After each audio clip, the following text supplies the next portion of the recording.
এখন যে জলোচ্ছ্বাস যেটা হয়েছে এটা আরও কিছুটা ওই সময় বাড়ার সম্ভাবনা আছে।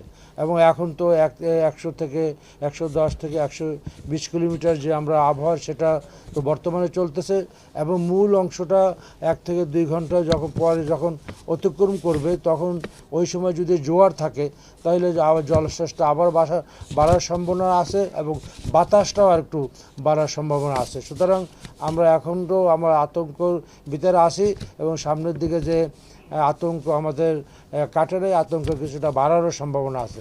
এই হইলে আমাদের বর্তমান সর্বশেষ অবস্থা। এবং 1 থেকে 2 ঘন্টার ভিতরে যখন মূল অংশে এলাকা অতিক্রম করবে বলে এরপর থেকে টোটাল এরিয়াটা বাংলাদেশে অতিক্রম করবে 3 থেকে 5 ঘন্টার মধ্যে। আসলে আমরা সারা রাত্রেই আমরা আসলে আশঙ্কার মধ্যে থাকব। এটা অতিক্রম করার পরও আমরা প্রবল বৃষ্টিপাতের সম্ভাবনা থাকবে সারা বাংলাদেশে।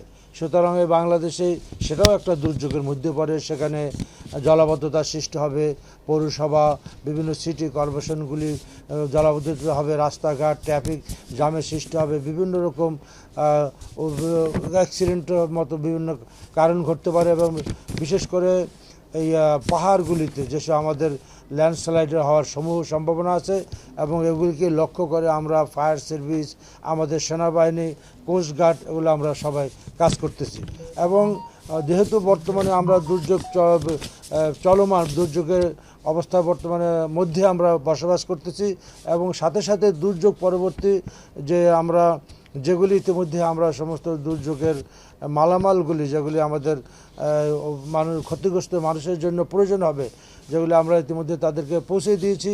এবং বাড়তি কী লাগে এই জন্য আমরা প্রতিনিয়ত আমাদের আপনাদের দুর্যোগ মন্ত্রণালয় সচিবালয় আমাদের সচিবের নেতৃত্বে কাজ করতেছে।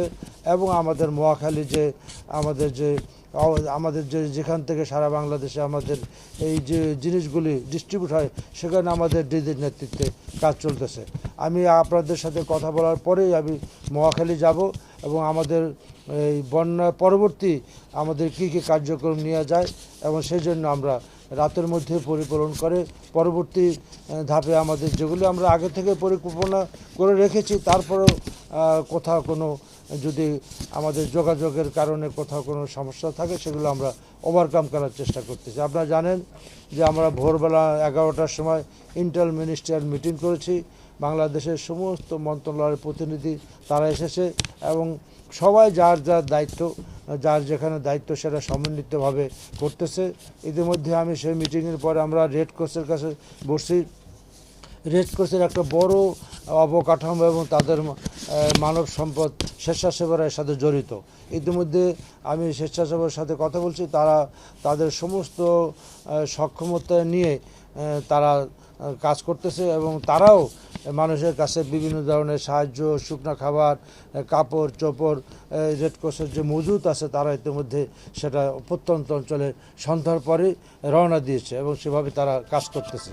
এরপর আমরা সিপিবির সাথে সন্ধ্যার পরে আমরা সিপিবির সাথে কথা বলছি। আমাদের যে প্রায় 80,000 যে স্বেচ্ছাসেবক যারা মাঠে আছে তারা মাঠে কাজ করতেছে। এক কথায় এবার আমরা ফায়ার সার্ভিস, সেনাবাহিনী এবং আমরা মন্ত্রণালয়, আমাদের উপজেলা প্রশাসন, জেলা প্রশাসন এবং আমাদের যে সামরিক বেসামরিক বাহিনীগুলি আছে, কোস্টগার্ড আছে, সবাই আমরা সমন্বিতভাবেই একটা পরিকল্পিতভাবে আমরা কাজগুলি ইনশাআল্লাহ চালিয়ে যাচ্ছি। এবং আমরা যে প্রশংসার সাথে বিগত আমাদের দুর্যোগগুলি মোকাবেলা করেছি সেটাও আমরা বর্তমানে সেভাবে আমরা কাজ করতেছি। আশা করতেছি আমরা সবচেয়ে কম ক্ষতির মধ্যে দিয়ে যাতে এটা মোকাবেলা করে আমরা দেশের সাধারণ মানুষের পাশে থেকে তাদেরকে সব ধরনের সহযোগিতা করার জন্য আমরা সবসময় প্রস্তুত হয়ে আছি। আপনারা জানেন মাননীয় প্রধানমন্ত্রী নিজের থেকেই এই টোটাল জিনিসটা তিনি মনিটরিং করতেছেন, নিয়মিত আমাদের সাথে তার যোগাযোগ আছে এবং আমরা আমাদের কাছে তিনি তথ্যপত্র নিচ্ছেন এবং যথাযথ তার পরামর্শ নিয়ে সমস্ত শক্তি সমন্বিতভাবে বর্তমানে কাজ করতেছে। এই হলো আমাদের সর্বশেষ অবস্থা।